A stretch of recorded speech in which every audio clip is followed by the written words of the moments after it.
everyone, Manthan Kenny here. Every MBA student dreams of building a successful career and that one that makes an impact. Now, today, we've joined by someone who has done exactly that, Miss Sahana Shetty, and an alumni of our JKSHIM Association, also the president of our Alumni Association, and working as a senior consultant at ANC.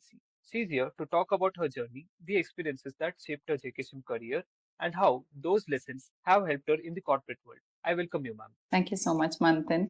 And hello to everyone listening to this podcast today.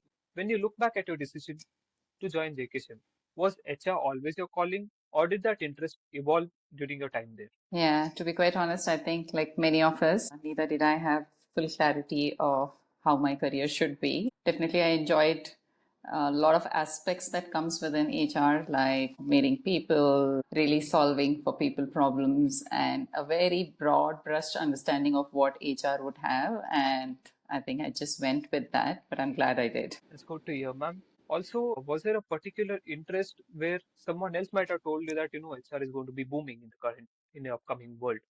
Actually, quite the contrary. I think the creative field of marketing was quite fascinating for me. But a cousin of mine actually said maybe in a long run, HR could be a good field. And fortunately, it's worked out really well. And I'm glad I made that choice at that point in time. Back in your MBA days, you see, HR wasn't as strict even as it is today.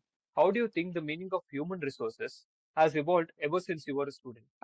I think that's evolved leaps and bounds. What we knew, HR, the concepts, and a lot of things, fundamentals still remain the same. And I think that's classic, it's timeless. What you learn in college, I still kind of apply a lot of it. But I think technology has definitely been one of the disruptors, a major disruptors. HR still involves managing the entire life cycle of employees, plus the workforce strategy, the strategic decisions of how the organizations should move, the change management, the capability adoption. So I think a lot of things still very, very relevant from what we studied to the way we apply it. But what changes is how we do it. I think the technology is playing a big role in terms of facilitating a lot of these discussions, implementation of this. Plus, the workforce has evolved from what we have seen as a typical career of an individual to what one would see today. So I think, like everything else, is definitely we need to adapt to the evolving environment, evolving generation, new technologies. And I think it's very much similar. Like in engineering, I think in the past we said only computer science. But today you have machine learning, you have AI. So there's so much more that comes. But I think the fundamental still stays. But constantly learning and building on it is what I see in the last 2 decades that has changed. Ma'am, as per our no, what as per our perspective, we have seen that HR is going to be absorbed by the tech-driven the AI that's been coming up right now. So, what is your perspective on that? Is HR really going to be sustaining in the upcoming future, or is it going to be, people will still be there to manage and they'll be going hand in hand with it? See, I think one thing I wouldn't confuse, tech is an enabler, right? That cannot replace something. But the human element of it still needs to be really brought in by the person. I wouldn't say it's only the HR person, leadership team per se, I would say. So will tech take over everything? The answer is no. But do we need the same kind of headcount to do the jobs? Perhaps not. Like that will reduce. The tech can really bring in efficiencies, productivity, reduce the workload. It can take away a lot of mundane, repetitive work, but there needs to be a thoughtful person behind who's actually thinking how to apply this technology and then really take it forward. I think the direction for the organization and what is that cultural differentiation that we want to bring for the organization, I think that's still our job to do. So the answer is no, technology will not take over fully. And as you mentioned, we still think that HR being one of the backbones of the industries or even the organization, there must be someone to handle an AI, right? Now, Absolutely. proceeding with the next question, ma'am. What was one of the real world skills or mindsets that JKSHIM gave you an edge when you first entered the corporate world? I think I would say it's a very intrinsic behaviors. Two things I think of it. One is a growth mindset, constantly wanting to learn, wanting to upskill, wanting to understand what's happening and what would be the disruptors of future. So basically a growth mindset is absolutely required. And I think it's also the need to excel in whatever you're doing. Putting that time, putting that effort, giving the best of you into the work. And it starts pretty early, I think. It starts in your school and college days where you're actually wanting to chase the excellence really makes that difference for any individual. And definitely, I think all the project works and many other things that we do kind of adds up when you get into your professional life. Speaking about the growth mindset that you spoke about, ma'am. Now, when you were a student back in your early days, and were there any circumstances or scenarios where okay, you had that thing, I have to grow, I have to be at this position in the upcoming 5 years or maybe 10 years down the line, but right now I'm too tired. Should I really do this, or should I think for another step? Were there any chances that these kinds of things have happened? Back then, as a student, I think when I think things like getting adapted to the new environment, coming into and being in the hostel, making new friends, understanding what can work in a group, and even working on group assignments. So there is that delta of change that we face in life. And I think these are all are very instrumental in building a personality of, maybe one could be very pampered, grown in a certain way, always had my way growing up. But then when you're making that shift into a college where you're an equal with another 30, 35 students, and then getting along and working, that is also a part of the growth mindset where you're adjusting, adapting, and working on projects, on assignments, and then you may not agree to it fully, but how do you really self manage and kind of submit on a common purpose? So, those are the growth mindsets that I can think of as a student that I had. Yes, the only thing that I knew when I was a student is I wanted to be in a big Typical. see. Every Yes, every that's student. how all I understood because my projects were with some government organizations and it felt, I mean, no disrespect, but as a young girl at 20, I was like, oh, this seems not so exciting. But when my first job and the breakthrough came, I was involved and I just went saying, okay, this is the place I want to be. I want to grow here. And fortunately, life was quite good on me, and therefore I made some breaks at the right time. So that's That's how much lovely. I knew of life at that point, to be quite honest, if I look back. If you could sum up your JKSHIM journey through one memorable incident or experience, what would it be? I think human relations, that's what I've taken from Okay. this place. I really have a lot of fond memories of the time I've spent in this college. The lecturers, the teachers, the friends. I think I'm still in touch with many of them. And I'm so glad we didn't have too much of technology back then. So we still thrived on making friends, having fun with them. And I continue to do that. So I think it's human relations, the connections even with so many of the professors and teachers, I really have a fond memory of that from Nitte. Speaking about human relations, what do you think about the current generation? If you were, if you could revamp your age back to your early 21 or 22, and how would you define human relations right now? With tech being a part of it, Yeah. how would it I work? mean, there's no right and wrong. I think it's just time keeps evolving and we may get stuck with our viewpoint. Like I do feel, oh, maybe the way I see it is the right way. Maybe perhaps it is just a point of view. When I see my own kids who, one of, one of them being a teenager, I don't agree on a lot of things. But I think it's a point in time and it's a perspective. But definitely, I think back then we thrived on relationships, and that's absolutely wonderful from the sense that you build your network, your connections, your even professionally, if I say your growth, a lot of that comes from those connections and learning, the mentoring, the coaching, the investment in genuinely trying to help another or even having that comfort to seek for help from anyone. So all of that comes from relationships. But at the same time, I think tech does have a lot to offer. I would be lying if I just say there is no need to it. So I have a bit of a balanced view on this. Absolutely what a human touch, human connections can do. Nothing else can replace it, but you need to blend it with what the technique has to offer today. I think that's how I would see that. Well, you come a long way since your student days. If you could go back and give your younger self one piece of advice during your time at JKSHIM, what would it be? I think I have this mantra that I live by.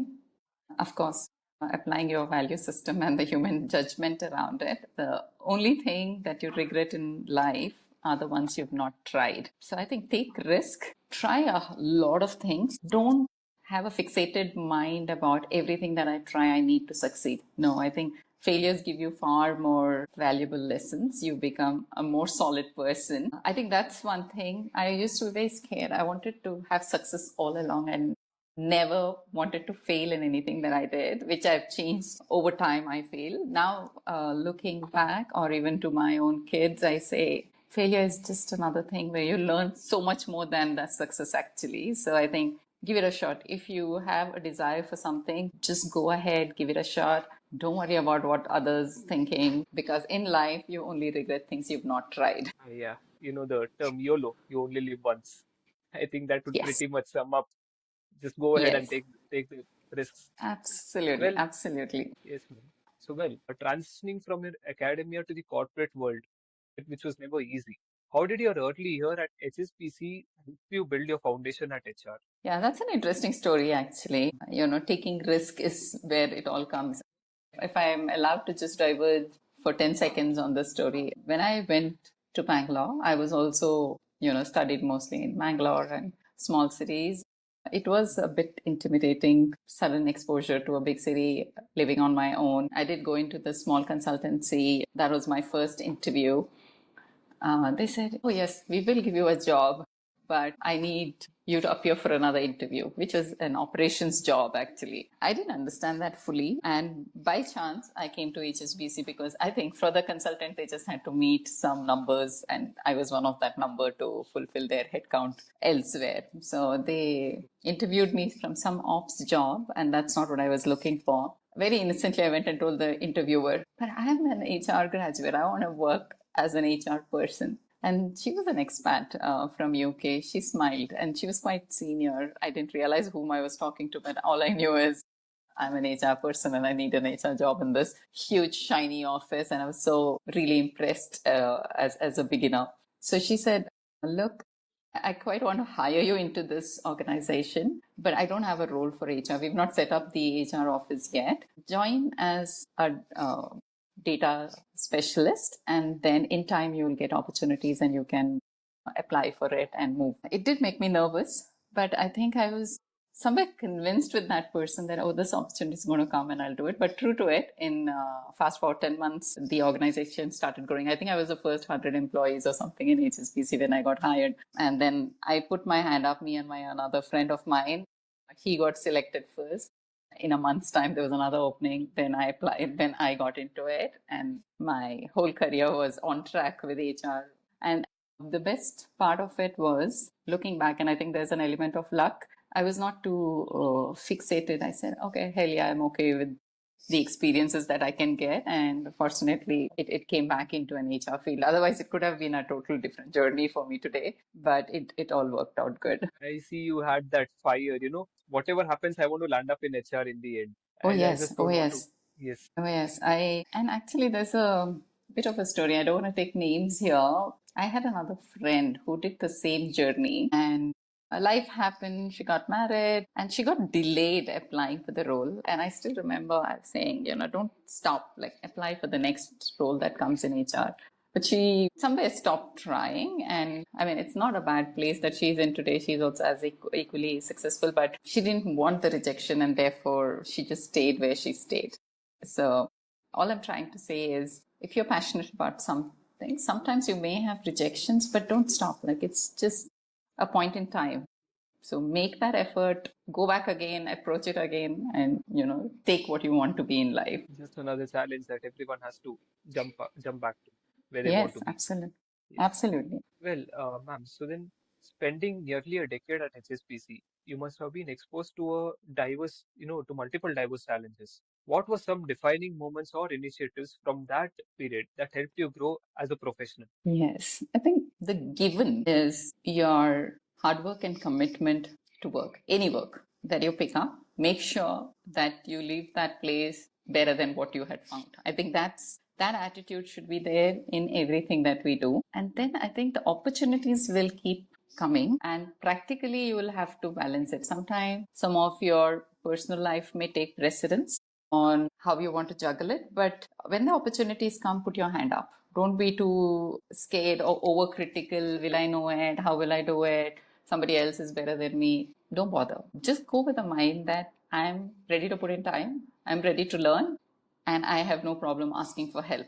That's all the mindset that you need. So just pick it up. For example, I started off with a normal HR ops person doing all random small little work as a beginner.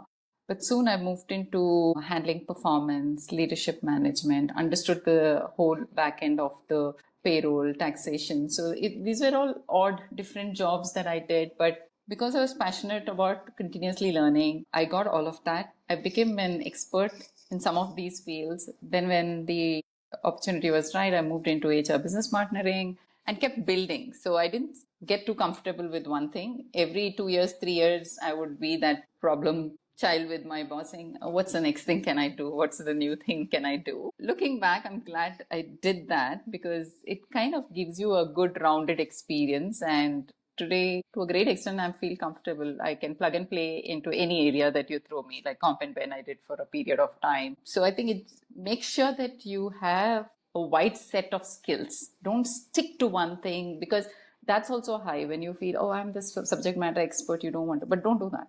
Just keep taking new things, keep yourself employable because things are changing so fast that broader experience is a must. So I think that's one thing. As you mentioned, ma'am, I feel that every person needs to be open-minded and learn new certain things that who knows they might develop that develop their potential into it and look at their growth in the coming futures.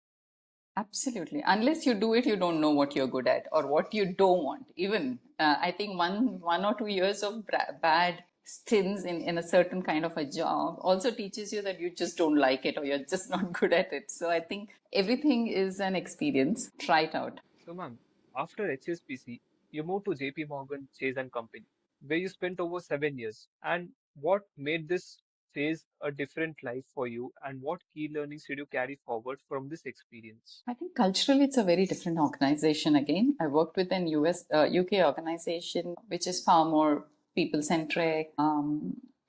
Again, best in class in their own geography. Then when I fast forward JP Morgan, I think it's a more fast paced outcome driven organization. There is an adjustment in the culture that one would feel if you work almost a decade in a UK and then you come into an US. It was still a banking financial, so a lot of commonalities I had.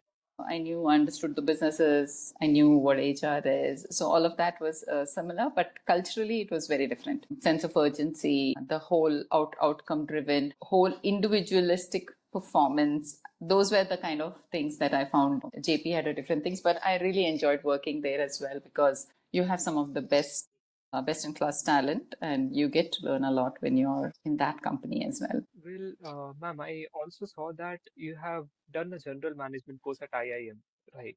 And how did you get into IIM? Because it's one of the dream for every MBA aspire who wants to get into IIMA especially.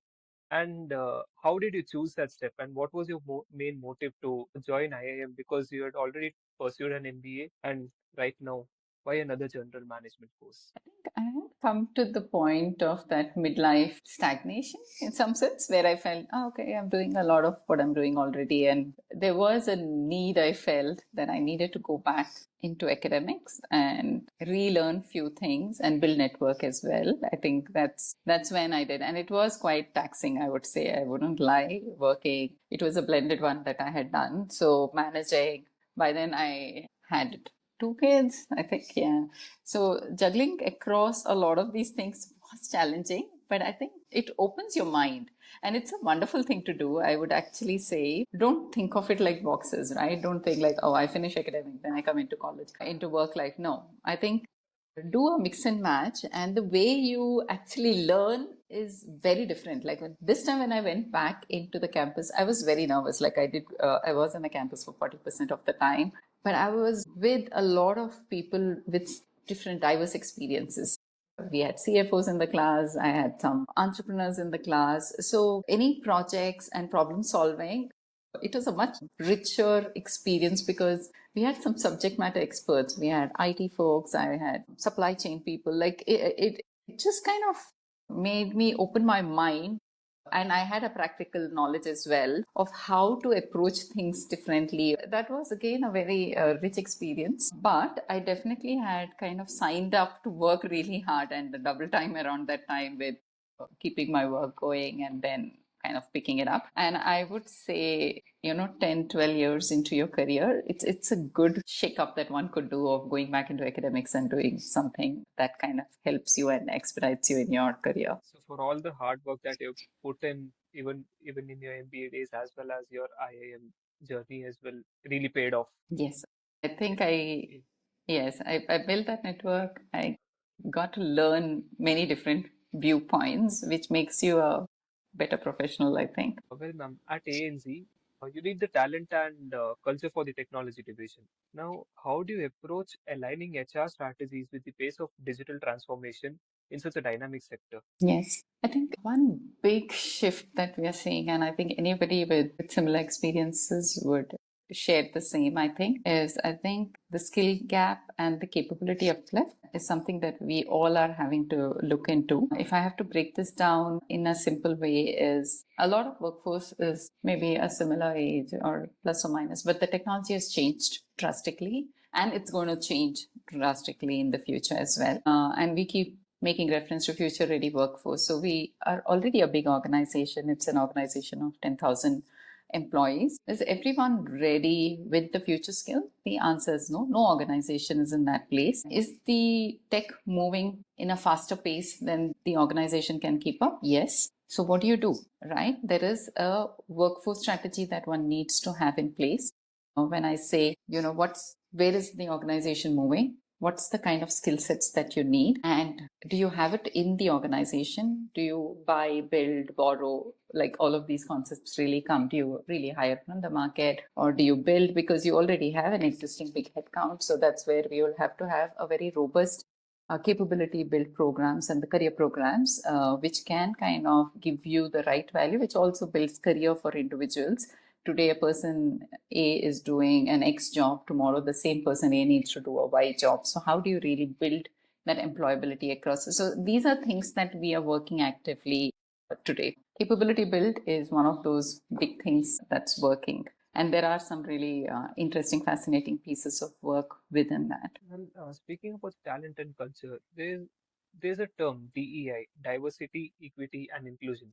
I see you're deeply passionate about what happens in those areas and what are some meaningful initiatives or practices that you have worked in your workplace or in your experience. Can you please share that with us, ma'am? Yes. Again, I think it's a bit of a spectrum, right? DI as a concept, different people are at different place in the way they understand it, in the way they apply that in the workplace. In my experience in this organization, because I feel every organization has a journey in the DEI space, I think I don't have a challenge with the early talent. It's almost starting off almost with the 50-50. The challenge is in the mid and the senior leadership where there is a gap. I think it's also for the obvious reason that I think most women have other responsibility of childbearing and carer responsibility, and that's where the leakage happens. So we have done quite a bit of work in attracting some of that senior talent, women talent into work. And that's one of the diversity pool, right? We also have many other things like abilities, which takes care of the people with disabilities, neurodivergence. Then we have socioeconomic kind of diversity in the workplace. So there are, and also the LGBTQ plus. So there are multiple things. And I think it's not important to achieve a target on this. I think the key for success in this is inclusion. How do we really bring everything together and create that equal opportunity and success? And this is not, you're not doing any service to anyone. I think this gives you business results. This gives you diversity of thought. This makes you more successful. So I think, and that's why we are all in that business, and we kind of have to ensure we give the fair opportunities to everyone and create that environment where everybody feels they belong and they can be authentic and bring their true self. So I think it's a deeper concept, and it's a bit hard because people come with the deep cultural belief systems and understanding on some of these things. But I think when this is where the organization culture plays a big role of integrating and having that common understanding of how we work with it. And there are many ways to do this, but I think I'll stop at this point in time. But I am passionate with this subject, and it's not about any, it's absolutely a merit-based system. So it's like, you're trying to build in a family so that more than employees, you're treating them as your own family members and involving everyone in so that you maintain that bondness in everyone at the company. Yeah, and it's not good to have. I think I want to be very clear on that. I think it gives you business results. Diversity of thought is also as important, and you have people coming with different experiences. So I think just create a platform where everybody can be part of success. I think our job is to just create that fair and accessible opportunities and environment where everybody can succeed together. So you need not be a single type of person or human being. There can be variety, and that's what that the society is made of, that diversity. I think so should the workplace be. It should be just a reflection of what we live with. So I think it's as natural and nothing more or less than that. Ma'am, so what role do you think HR plays in shaping the technology workforce of the future? And especially when agility and innovation are the key. What role does the HR play in shaping the technology of the future? I'm just trying to understand this question. See, I think I would look at this a little differently. Manthan, I think as HR, I don't say that it's only taking care of people well-being. I think it's also a future-ready workforce, as I said. Strategic partnership that you have with the business, you need to make a business sense in terms of commercial bottom line and how do you make businesses successful. To make those businesses successful, you need to have right kind of people, right kind of culture, right kind of performance, and many other aspects come into play. And that's where HR really comes into action. Now, hiring the right people, giving the right training, having the right end goal, objective setting, and other things. And again, I'm saying tech is an enabler, right? That's not on its own. I think then you kind of see, if I'm here today as an organization, I want to go here. Then you look at all the enabling factors. What resources do I have? What tech platforms do I need to do that? What's the kind of headcount that I need to kind of deliver to this project? So I think that's how we would approach on a tech. So I think all I'm trying to say is, as an organization, we need to be very clear of our end goals, and then all the enablers, like the tech is one of it, comes into play. So tech by itself is not a standalone. You are clear with where you want to go, and then you build your tech to kind of facilitate some of that. Well, ma'am, if you could revisit your MBA decision today, would you still choose it? Yes, with more conviction, possibly. I think that time I was And a why? bit not sure, but because I think I have one of the most fascinating jobs, and I must say this, even my 14-year daughter thinks I have a very interesting job, which I think is a big compliment because she sees multiple shades through the day. I'm getting to really see a lot of strategic pieces of work for the organization to see where is it the organization headed and how can I play a role in making that happen. Like there are many important people playing that role, but from the people and the culture angle, I really come into play. So that's very gratifying that I play that important role in an organization. Apart from that, I think it's also a meaningful role because you can really make a difference to individuals, to people, in terms of the benefits, the policies, the culture, the flex work, or many other things that we draft. It's actually impacting somebody out there who's making a life, who's making a career. So I think in a lot of ways, you can really And if you're driven by that, it's a very fulfilling job in terms of really making that impact on individuals and their well-being and their careers. So I think it is quite diverse, the number of things that you can do in a day plus the impact that you create. I think it makes it a good blend. I thoroughly enjoy what I do. Lovely, ma'am. And do you have any advice that you would give to the current JKSHIM students who aspire to reach leadership positions such as yours? I think three things possibly. One is dare to dream and chase it. Don't be afraid of putting yourself out there. It's okay. As I said, it's okay to fail.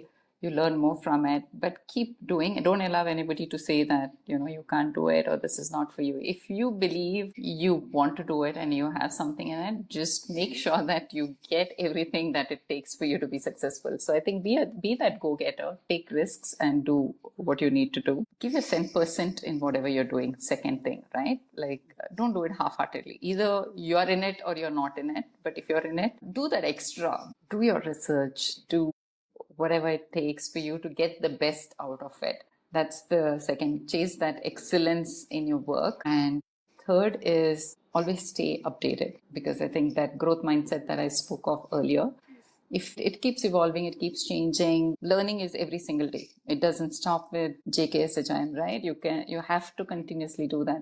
So one is go put yourself out there. Second, give your best when you're doing whatever you're doing. Third, keep learning, keep an open mind, be a student for life. That's what I would say. These are three things which will help you and helps everyone. Thank you so much for that.